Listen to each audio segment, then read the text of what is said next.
प्यारे बच्चों, आज हम लोग सॉल्यूशन चैप्टर का एक बहुत ही इंपॉर्टेंट टॉपिक शुरू करेंगे, कॉलिगेटिव प्रॉपर्टी, अणुसंख्य गुण। तो हेडिंग दीजिए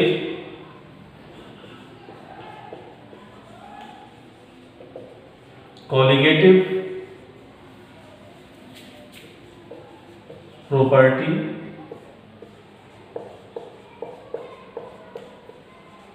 अणुसंख्य गुण। ठीक है, बहुत ही इंपॉर्टेंट टॉपिक है। एक तरह से सॉल्यूशन चैप्टर का यह एक मेन टॉपिक है जो अप्रॉक्स 60% सॉल्यूशन चैप्टर को कवर करता है। अणुसंख्य गुण नाम से ही क्लियर है कि वह गुण जो किस पर निर्भर करता है, अणुओं की संख्या। संख्या मतलब क्या हो गया? संख्या। अणु संख्य गुण यानी वह गुण जो अणुओं की संख्या पर निर्भर करता है। क्लियर? नाम से ही क्लियर है। अणु संख्य गुण मतलब वह गुण जो किस पर निर्भर करता है, अणुओं की संख्या। अणु संख्य गुण हम लोग पढ़ते हैं तनु विलयनों का। किसका? तनु विलयनों का अणु संख्य गुण। तो हम लोग कह सकते हैं कि तनु विलयनों का वह गुण जो अणुओं की संख्या, किसके अणुओं की संख्या? तो विलेय के अणुओं की संख्या, यानी अणुसंख्य गुण विलेय के अणुओं की संख्या पर निर्भर करता है।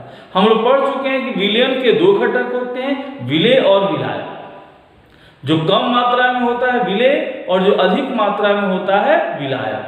तो किसी विलयन में, किसी तनु विलयन में उपस्थित विलेय के कणों की संख्या पर, विलेय के अणुओं की संख्या पर, विलेय के मोलों की संख्या पर निर्भर करने वाले गुण अणुसंख्य गुण कहलाते हैं। तो कैसे डिफाइन करेंगे? वह गुण जो किसी तनु विलयन में उपस्थित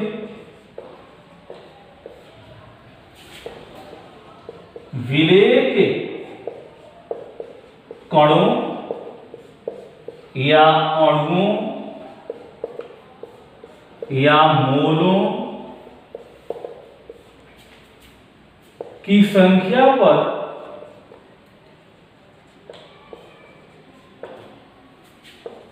निर्भर करता है,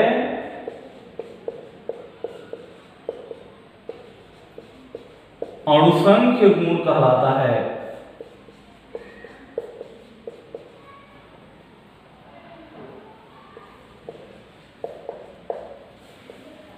ठीक है, किस पर निर्भर करेगा? तो विलेय के कणों की संख्या या विलेय के अणुओं की संख्या या विलेय के मोलों की संख्या पर। यानी हम कह सकते हैं कि अणुसंख्य गुण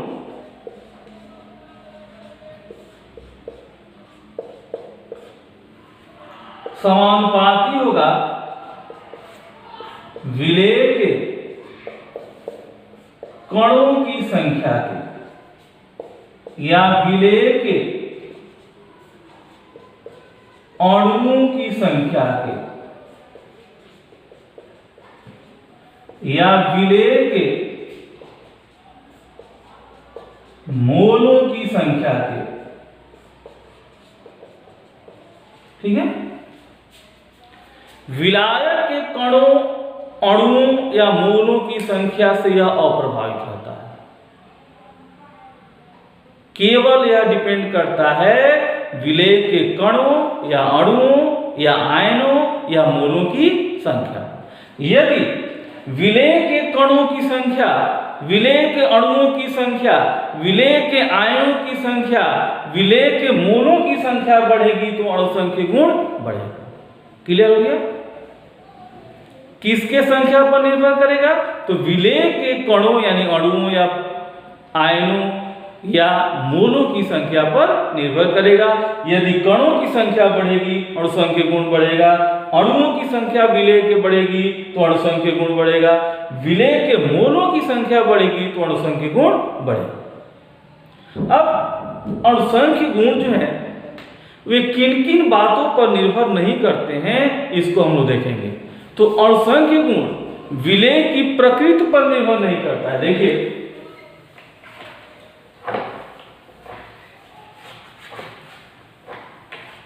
किस पर निर्भर नहीं करेगा? तो विलेय की प्रकृति पर। इसको नोट करके आप लोग लिख सकते हैं कि विलेय की प्रकृति पर अणुसंख्य गुण निर्भर नहीं करता है। और किस पर निर्भर नहीं करेगा? तो विलायक के भौतिक एवं रासायनिक गुण पर।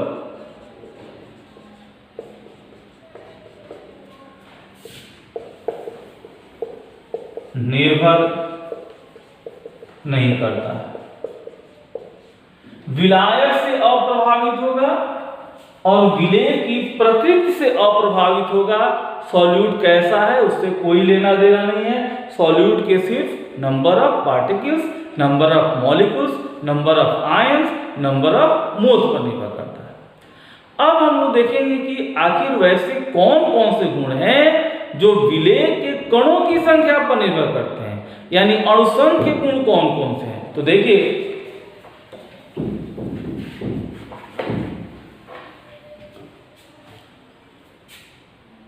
अणुसंख्य गुण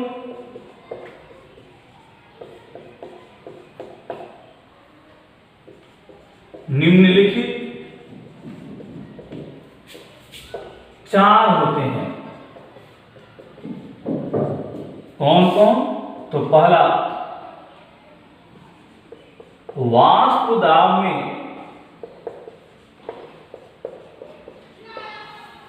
सापेक्षिक अवनमन, इंग्लिश में relative lowering in vapour pressure. Second, क्वथनांक में उन्नयन, elevation in boiling point. Third, हिमांक में अवनमन, डिप्रेशन इन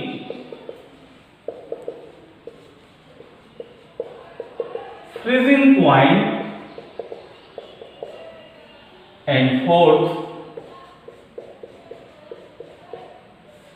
परासरण दाब।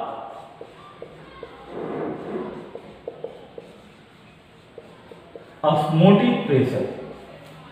ये 4 अणुसंख्य गुण हैं, यानी ये चारों जो हैं वह विलेय में उपस्थित विलेय के कणों की संख्या या विलेय के अणुओं की संख्या या विलेय के मोलों की संख्या पर निर्भर करते हैं। ठीक है, तो देखिए, हम लोग पढ़े कि अणुसंख्य गुण विलेय के कणों की संख्या या विलेय के मोलों की संख्या पर निर्भर करते हैं। और ये 4 अणुसंख्य गुण होते हैं।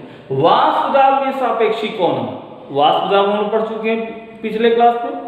वाष्प दाब में सापेक्षिक अवनमन, अवनमन का मतलब होता है घटना, डिक्रीज, लोअरिंग। वाष्प दाब में सापेक्षिक अवनमन। क्वथनांक में उन्नयन, उन्नयन का मतलब होता है बढ़ना, इंक्रीजिंग।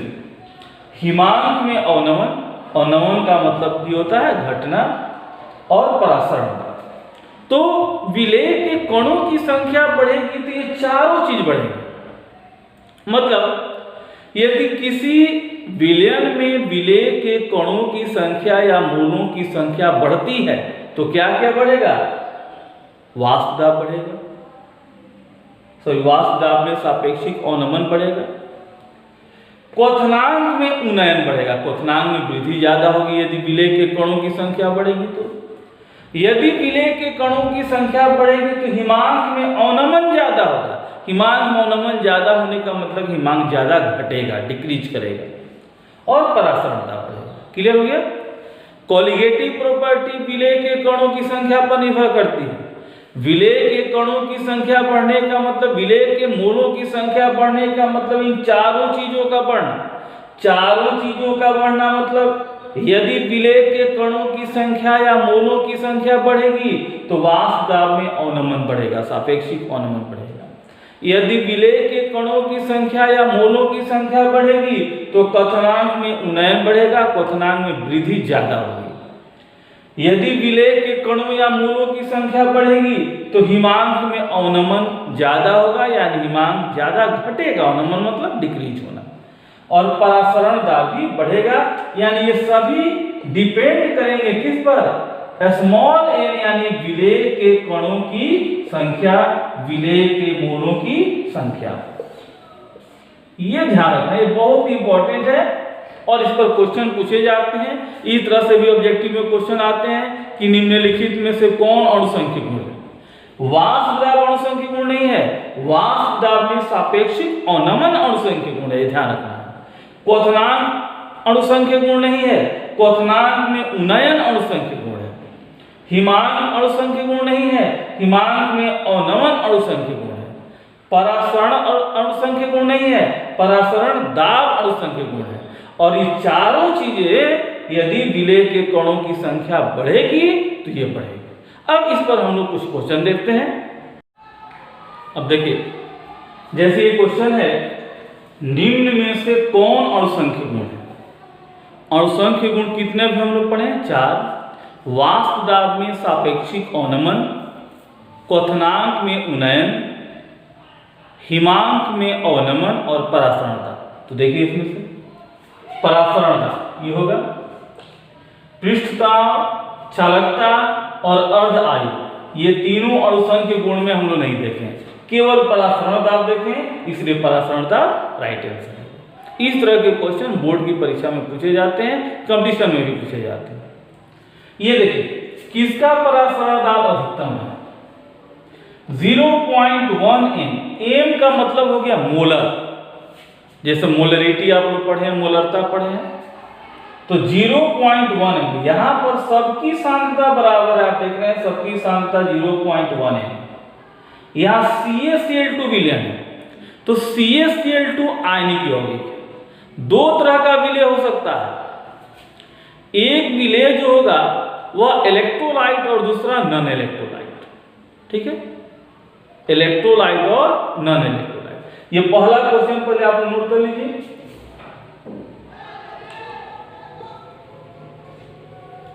ये नोट कर लीजिए, ये नोट कर लिए होंगे, ये पहला क्वेश्चन सिर्फ नोट कर। आप देखिए, किसका परासरण दाब अधिकतम है? दो तरह, इसमें सबकी सांद्रता बराबर है, लेकिन यहां पर जो विलयन है, यहाँ CaCl2 है, ग्लूकोज है, NaCl है और यूरिया। दो तरह के विलय हो सकते हैं। कौन कौन? तो एक हो गया वैद्युत अपघट्य,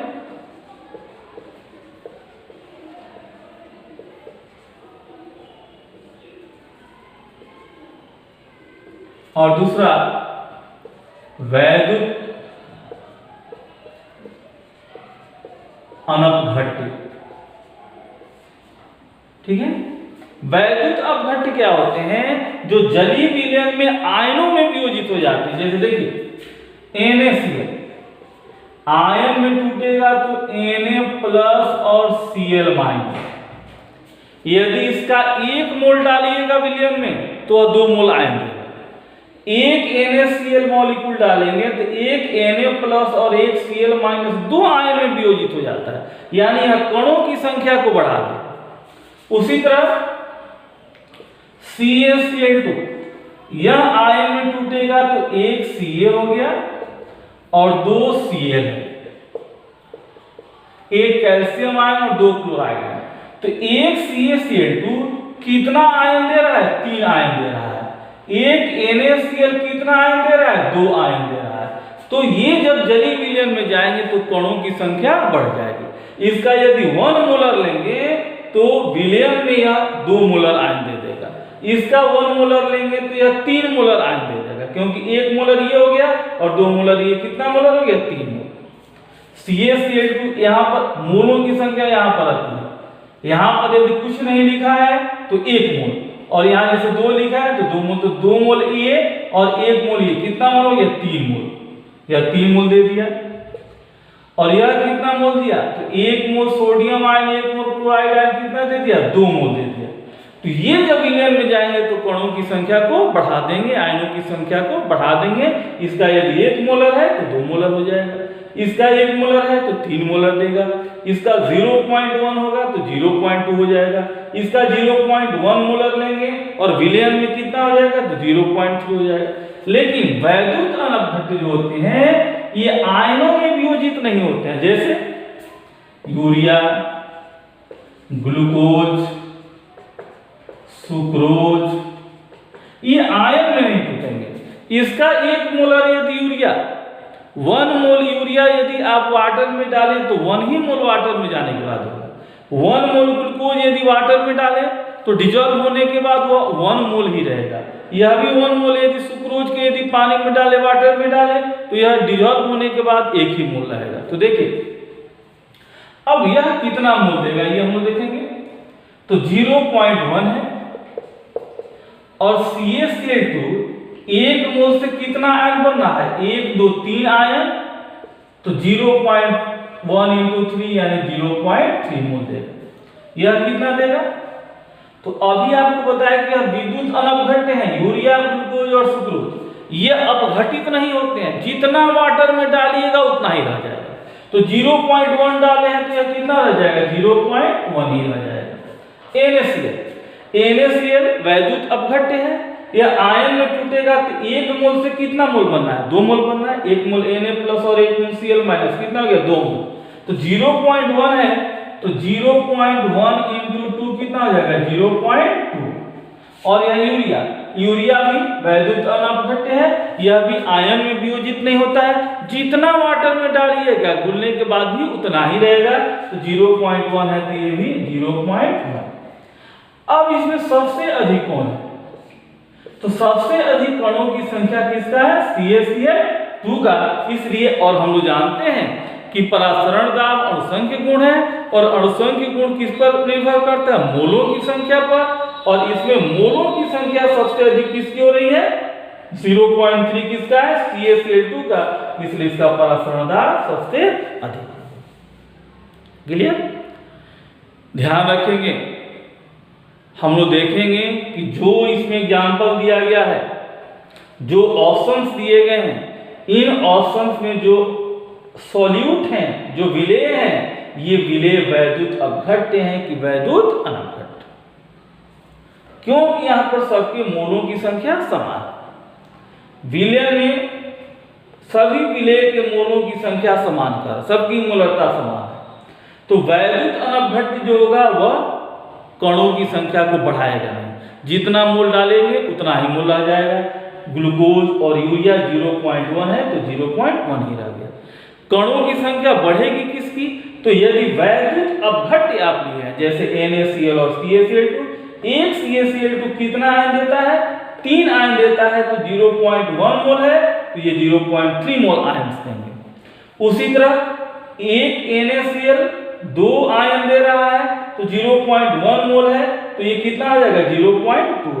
तो अब इन चारों में कंपेयर करेंगे कि सबसे अधिक मोलों की संख्या किसमें है, तो CaCl2 में, जिसमें मोलों की संख्या अधिक होगा उसका परासरण दाब अधिक होगा, इसलिए परासरण दाब सबसे अधिक किसका, तो ये CaCl2। अब जरा ये क्वेश्चन देखिए, इसमें भी कह रहा है कि किसके 0.5 मोलर विलयन का हिमांक निम्नतम। तो हिमांक में अनमन अणुसंख्य गुण है, तो हिमांक जिसमें विलेय की संख्या अधिक होगी उसका अणुसंख्य गुण अधिक होगा।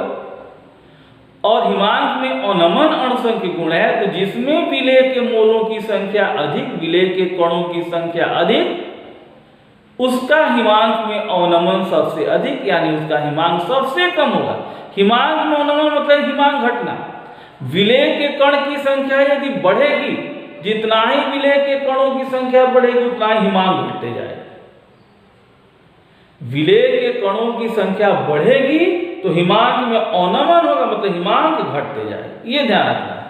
तो विलेय के कण की संख्या इसमें जिसमें सबसे ज्यादा होगा उसका हिमांक सबसे कम होगा। तो देखते हैं K2SO4 यह आयन में टूटेगा तो 2 पोटेशियम आयन और 1 सल्फेट आयन देगा। यह आयन में टूटेगा तो 2 एल्युमिनियम आयन और 3 सल्फेट आयन देगा। ठीक है, यह आयन में टूटेगा तो 1 सोडियम आयन और 1 क्लोराइड आयन देगा। और यूरिया तो आयन में टूटेगा नहीं। तो यह कितना आयन दे रहा है? 2 1 3 आयन, या 2 3 5 आयन, या 2 आयन, और इसका जितना है उतना ही रहेगा। तो सबसे अधिक कणों की संख्या किसमें बढ़ेगी? तो आप देख सकते हैं ये 2 है, ये 3 है, ये 5 है, जितना रहेगा उतना ही रह जाएगा। तो सबसे अधिक कणों की संख्या इसमें बढ़ रही है, इसलिए हिमांक में अवनमन सबसे अधिक किसमें होगा, यानी सबसे कम हिमांक इसका होगा। क्लियर हो गया? कोई दिक्कत? तो ये क्वेश्चन आप लोगों को क्लियर हो गया। अब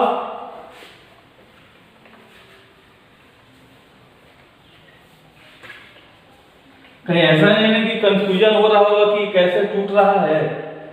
तो देखिए इसको थोड़ा समझ लीजिए। जैसे Al2SO4 होल थ्राइस है, ये कैसे आयन में टूट रहा है जरा समझिए इसको। पहले जो आयन है लिख लेंगे। पहले यहाँ एल्युमिनियम है और SO4 है, पहले ऐसे लिख लिए, ऐड कर दिए। अब एल्युमिनियम कितना है? 2, तो यहाँ 2 लगा दिए। SO4 कितना है? 3, तो यहाँ 3 लगा दिए। यहाँ तक समझ में आ गया होगा। एल्युमिनियम है और SO4 है, तो Al लिख दिए और SO4 लिख दिए, दोनों को प्लस साइन दे दिए बीच में। Al2 है तो यहाँ 2 लगा दिए शुरू में। SO4 3 है तो यहाँ शुरू में 3 लगा दिए। अब यहाँ पर जो है वो यहाँ प्लस चार्ज के रूप में आ जाएगा और इसके साथ जो है यहाँ माइनस चार्ज के रूप में। देखिए एक बार फिर देखिए, यहाँ जो लिखा हुआ है यह इस पर प्लस चार्ज के रूप में, और यहाँ जो लिखा हुआ है इस पर माइनस चार्ज के रूप में। तो यहाँ 3 लिखा हुआ है तो इस पर प्लस चार्ज के रूप में, यानी +3 हो गया। और यहाँ 2 लिखा हुआ है तो इस पर माइनस चार्ज के रूप में, यानी -2। क्लियर? इसी तरह से आयन तोड़ते हैं। तो देखिए अभी हम लोग देखे अणुसंख्य गुण और अणुसंख्य गुण कितने प्रकार के होते हैं। अगले वीडियो में हम लोग एक एक करके चारों अणुसंख्य गुण को पूरा डिटेल में देखेंगे। आपको यदि अच्छा लगे तो इस चैनल को लाइक, कमेंट, शेयर और सब्सक्राइब करें। संजीव मिश्रा संस्कार वाले। Thank you.